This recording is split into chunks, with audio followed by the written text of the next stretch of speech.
You posted a question about tension and knots appearing in the top of your workpiece in the corner.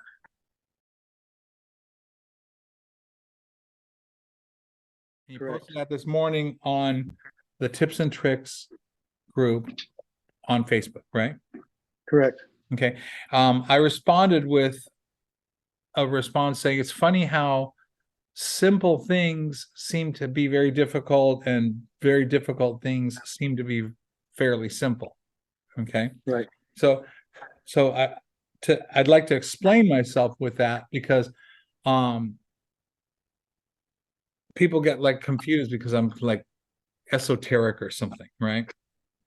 So what I mean is that tension problem is very simple. Just loosen the top and it'll pull the knot to the bottom, right? Everybody's going to respond telling you that. And then there's going to be the experts that say, oh, well, I do it like this.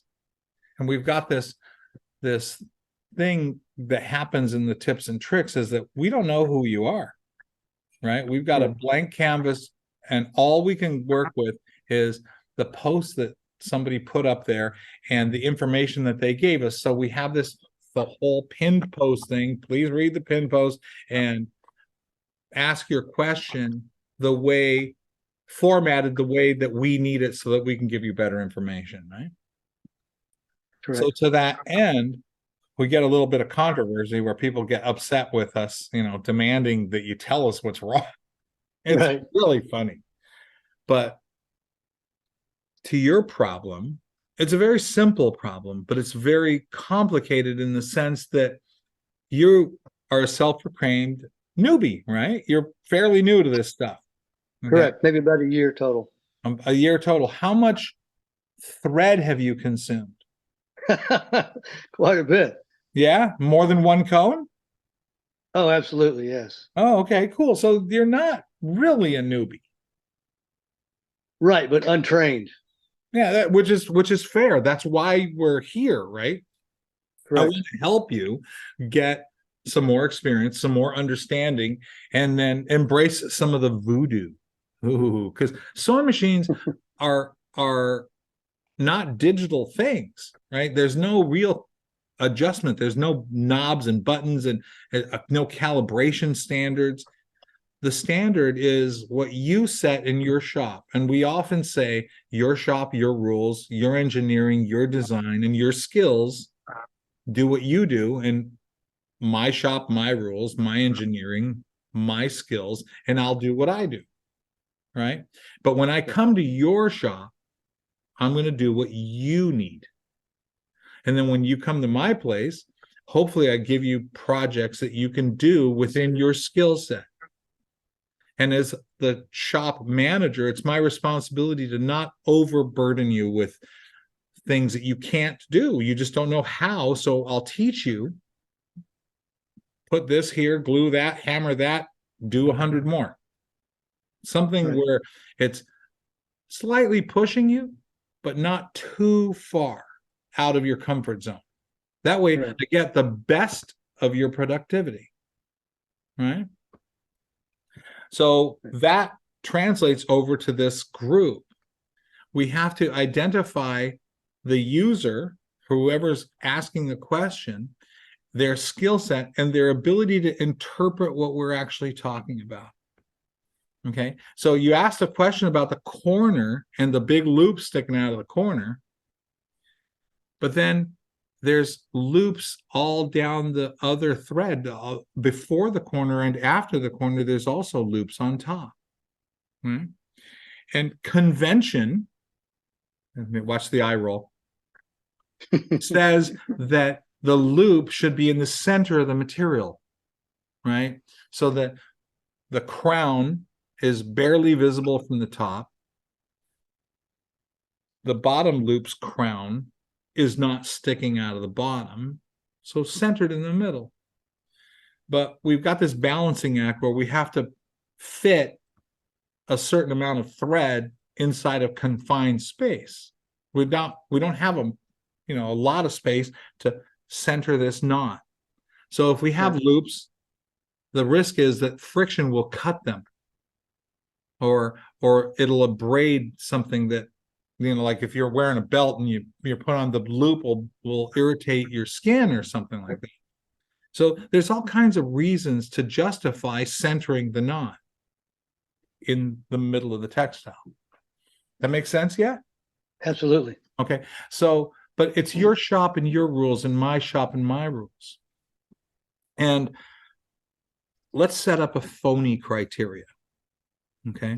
I've got 101 feet of thread in my bobbin, and I got to sew 90 feet of material with no interruption in the thread. Can I do it? You'd have to have pretty shallow material. It'd have to be thin, right? Because the thickness is going to compound the consumption, right? So if it's thin, we could probably get away with it. What if it's thicker? What if it's a quarter-inch thick? You're not going to make it. You're going to run out of bobbin conventionally. But see, this is where my rules, my engineering are going to change that so that I can achieve the result I need. So I'm going to loosen the top tension, crank the bottom tension, and make intentional loops on the bottom so that that bobbin thread is laying flat on the surface of the bottom of the leather. Guess what? I've got an extra foot of thread in the bobbin. Wow. Whereas if I was centering it or had loops on top, there's no way I'd make it. Right? So my shop, my rules, my engineering. Right. Might not be beautiful, might not fit within the convention of leather making, but I'll succeed at my task. That's me thinking outside the box. And by saying that makes controversy. People are going to go, what the hell does he think he's talking about? Right. Okay. But that's because I understand the process just a teeny bit more than the average Joe. And that's not me trying to ring my own bell or toot my horn or anything like that. I just have a different perspective, right? And I'm not tied to convention because, frankly, it's my shop and I set up my rules and I do the things that I need for the success of the project that's at hand. And it varies every day. So now, conventionally, people talk about burying the knot in the center of the material, right? Want it kind of in the middle. But you present a problem where you've got this big loop sticking out of the top and it's laying pretty flat. It's not sticking up. It's flat on top, right? So what does that tell us? And then when you're looking at the approach, it has loops. And when you look at the backside, the end after the corner, it has loops as well. So that tells me, and by your own self, you're a newbie, so I think you're missing the preliminary problem that you have loops overall, but they're amplified in the corner. Right. So now, what if there's no tolerance for loops? We must have a pristine top. What do we do? My shop, my rules, right? My shop, my rules. I'm going to sink the knot a little lower to the bottom. Okay, so that's not going to work in your corner problem. It's going to fix your overall problem, but not in your corner. What makes that loop stick out of the corner and lay flat on the top? And I got to tell you, I searched for the answer to that problem a very long time. And it took me 3 new sewing machines to learn it. I asked everybody. Nobody could really give me the answer. I'm stitching my labels down onto my guitar straps, and I'm getting that ugly loop sticking out of the top. Right. You know, what do I do here? It looks amateur. Right. I really want to provide and produce the finest product that I can do. I want to be categorized in the exquisite category. I want my product on Rodeo Drive in the finest stores in the country. Right? I want to yield the most money that I can for the same project. right? I want my guitar strap to, or belt or whatever, to sell for 10 times its value. I want to do a $2,000 belt. Man, wouldn't that be great being able to sell $2,000 belts 10 times a day? Absolutely. Okay. It's unrealistic, but it would be nice, wouldn't it? We can dream. Right? Yeah, I like the way you think. Well, I need to. You know, this is an economic venture. I have to earn money. I have to create an environment where people are willing to pay for this stuff. And if there's a weird problem in the sewing, that disqualifies me from credibility, right? So to that end, I strive to make the best quality product that I can, but that loop is defying me right to my face. To the point where I bought 3 different sewing machines trying to solve that problem. Because I was following convention, the conventional rules. Remember a minute ago, we just said that the simplest things are actually complicated and the complicated things are fairly simple. Right. Wow. So what are you getting to, Al? Will you just spit it out, please? Well, I'm trying to paint a picture here because the average user of the tips and tricks tends to be a newbie, right? Right. But then you get the old salt guys that have been doing it a long time. Well, I do it like this, and you guys don't know what you're talking about. Yeah, but you tell that experienced trick to a new user, and then they ultimately have bigger problems. Problems that they can't wrap their mind around because they just don't have the experience. You see how this makes it complicated, right? So then I have to be the devil's advocate and say, wait, buddy, I know that if we were standing in the same room showing it to each other, we could convey that no problem. And at my skill level, I can understand exactly what you're talking about, but you show that to a newbie and he breaks his machine. Right. Okay. I've had that conversation with a national level vendor. He says, just do it like this. Whoa. Right.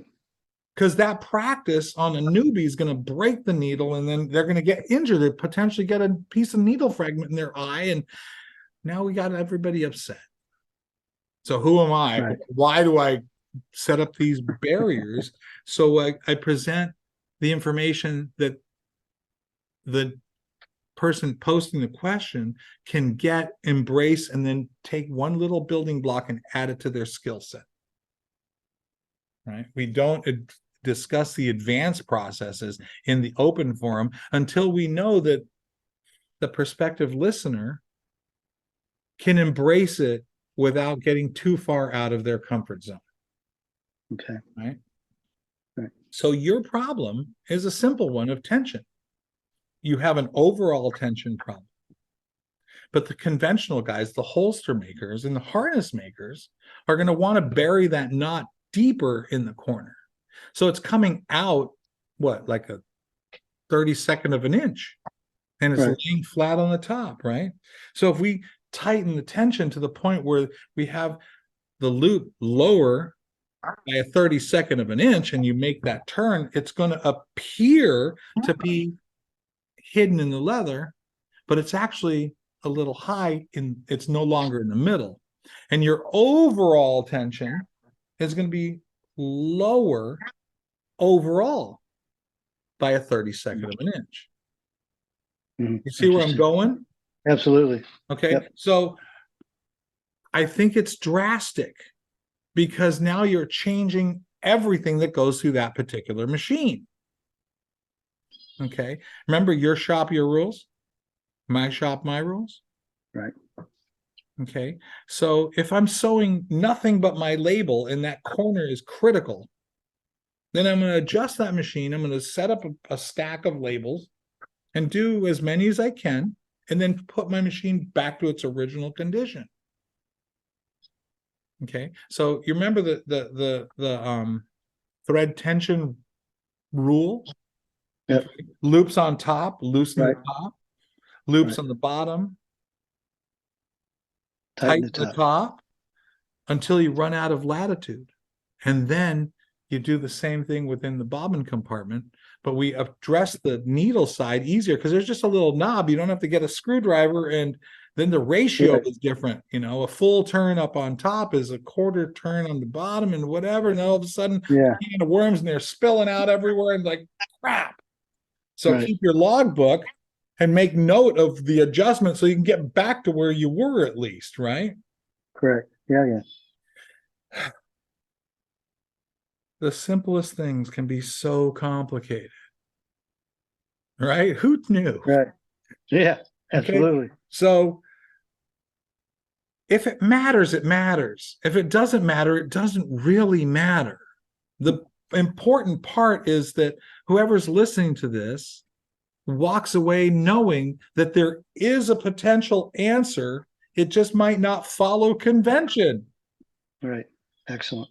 And if the conventional people, the old timers, don't like it, and they tell you that I'm crazy, I think I've justified myself, right? Because it's my shop, my rules, my quality control standard, and my objective. It's not going to change the strength of the material unless you're showing knots on the bottom,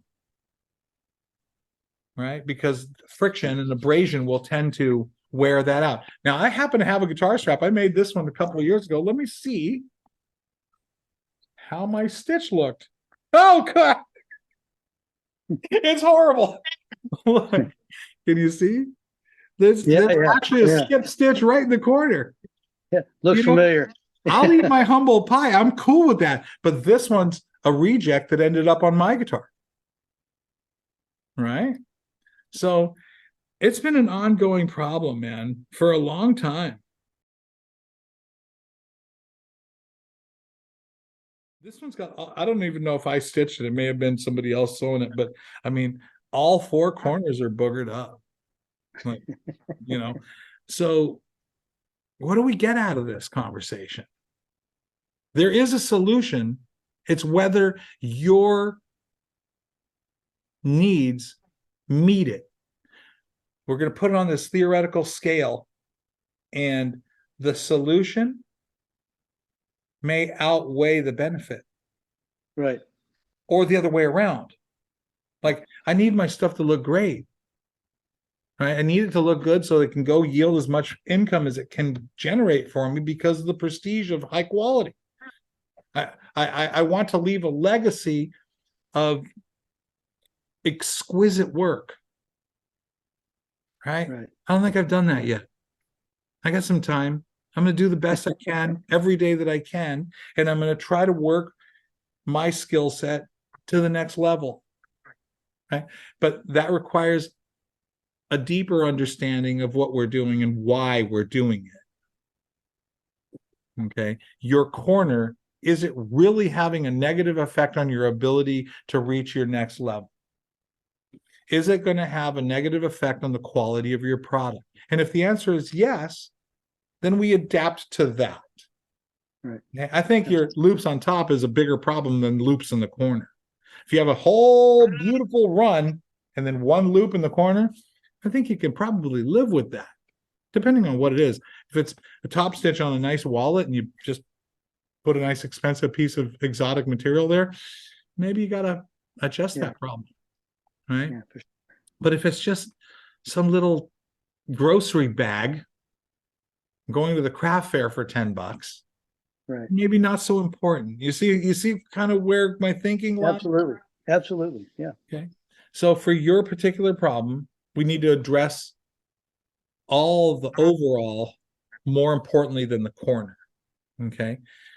Cosmetically, the corner is not so good. Right. Living the dream, baby. Living the dream. But at the same time,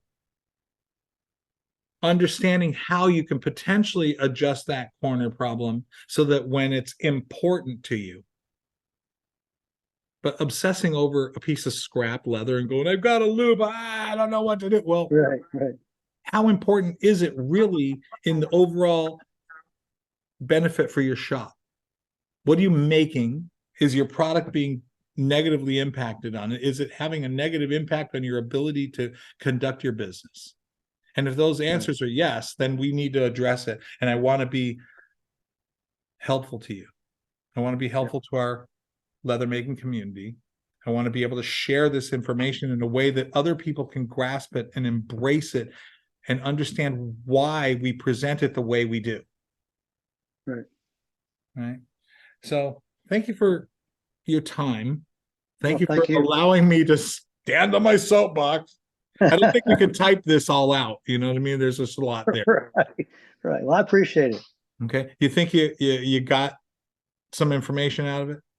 Absolutely. Yeah. And I'm going to get to work here and practice on some scraps. But do you have any questions for me? Not right now. Somebody somebody posted a link to the spiral exercise. I watched it. Okay. Go give that a try. Make some minor adjustments. Right. Loosen the top tension so that it buries the knot a little lower, and see if you can get it looking nice. If you run out of adjustment, the knob's going to fall off in your hand. Then you have to go work on the bobbin. Right. Right. And remember, a quarter turn and the bobbin is a full turn up top. Oh, wow. Okay. Very good. Okay. Excellent. So if you start running out, put, maybe a quarter turn on the bobbin, but don't adjust the top and see if it pulls it all down. If it does, and you start showing loops on the bottom, guess what? You get to tighten the top a little bit. Yeah. But what's the cause and effect of that?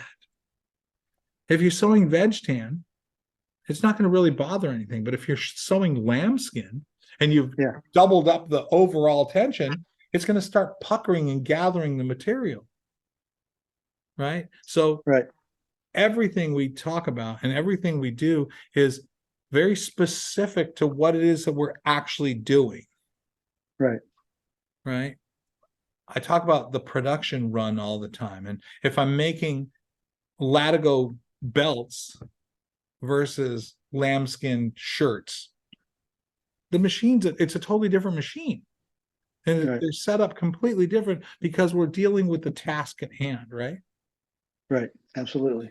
So again, the voodoo science of it all is very fluctuant. My product is different than yours, right? My day-to-day experiences, my day-to-day activities are different than the average saddle maker, for instance. And the saddle maker is going to be a lot different than the holster maker, and the holster maker's day-to-day activities are going to be different than the purse maker, and then the purse maker's activities are going to be different than the upholsterer, and the upholsterer is going to be different than the tailor. So what's the common denominator here? It's your shop, your rules, your skills, and your technology, and how you apply it. And it's my responsibility to help you take that next step, one tiny step closer to your overall objective. Excellent. Excellent. So thank you for allowing me to do this with you. Thank you. Let me know how things go in the group, right? Please post your summary there so that other people can learn from your experience. Absolutely. To upload this to YouTube, then I'll post a link in there too. In your original topic, and I'll post it in the summary part too, and then hopefully this problem goes away for you.